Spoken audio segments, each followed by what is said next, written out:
ಉಡಾಯಿಸೋ ಖಾರ ಬಣ್ಣ ರುಚಿಯನ್ನು ನೀಡುತ್ತದೆ. ಮೆಣಸಿನ ಪುಡಿ ಚಿಂದಿ ಉಡಾಯಿಸೋ ಖಾರ ಬಣ್ಣ ರುಚಿ. ಮಂಜುನಾಥರಾವ್ ಅವರ ಅಂತಿಮ ದರ್ಶನವನ್ನು ಪಡೆದು ಶ್ರದ್ಧಾಂಜಲಿಯನ್ನು ಸಲ್ಲಿಸಿ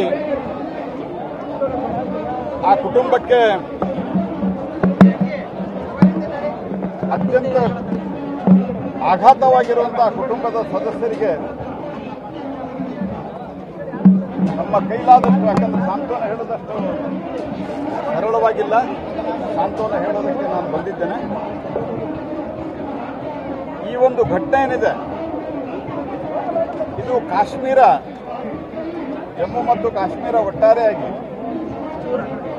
ಅಭಿವೃದ್ಧಿಯ ಹಾದಿಯಲ್ಲಿ ಬಹಳ ದೊಡ್ಡ ಪ್ರಮಾಣದಲ್ಲಿ ಭಯೋತ್ಪಾದನಾ ಚಟುವಟಿಕೆಗಳು ಕಮ್ಮಿಯಾಗಿ ಆರ್ಥಿಕ ಚಟುವಟಿಕೆಗಳು ಚೇತರಿಸಿಕೊಂಡು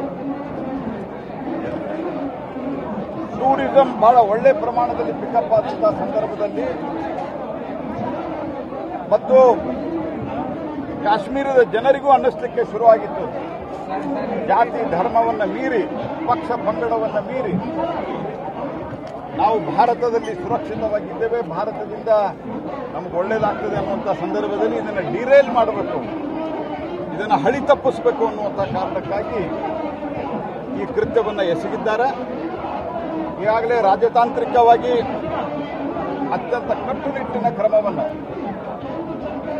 ನಾವು ಜಲ ದಿಗ್ಬಂಧನದೂ ಸೇರಿದಂತೆ ಹಲವು ಕ್ರಮಗಳನ್ನು ಪ್ರಧಾನಮಂತ್ರಿ ನರೇಂದ್ರ ಮೋದಿ ಅವರ ನೇತೃತ್ವದಲ್ಲಿ ನಮ್ಮ ಸರ್ಕಾರ ಘೋಷಣೆಯನ್ನು ಮಾಡಿದೆ. ಮತ್ತು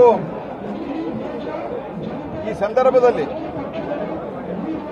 ನಮ್ಮ ಪ್ರಧಾನಮಂತ್ರಿಗಳು ಮತ್ತು ನಮ್ಮ ಗೃಹ ಮಂತ್ರಿಗಳು ಹೇಳಿದಂತೆ ಯಾರು ನಮ್ಮವರಿಗೆ ತೊಂದರೆಯನ್ನು ಕೊಟ್ಟಿದ್ದಾರೆ, ನಮಗೆ ನಮ್ಮ ದೇಶದ ಜನರ ಅಮಾಯಕರ ಜೀವವನ್ನು ಪಡೆದಿದ್ದಾರೆ, ಅವರಿಗೆ ತಕ್ಕದಾದಂತಹ ಶಾಸ್ತಿಯನ್ನು ಮಾಡಲಾರದೆ ಬಿಡೋದಿಲ್ಲ ಅನ್ನುವಂಥ ಏನು ಸಂಕಲ್ಪವನ್ನು ಮಾಡಿದ್ದಾರೆ.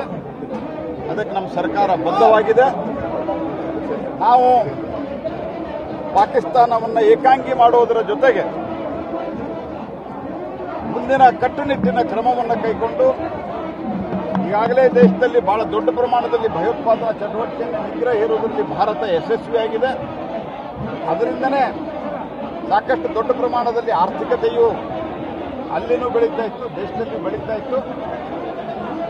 ಈ ಎಲ್ಲ ಘಟನೆಯನ್ನು ಮೆಟ್ಟಿ ಮೀರಿ ಭಯೋತ್ಪಾದನೆ ವಿರುದ್ಧ ನಮ್ಮ ಹೋರಾಟವನ್ನು ತೀವ್ರಗೊಳಿಸ್ತೇವೆ.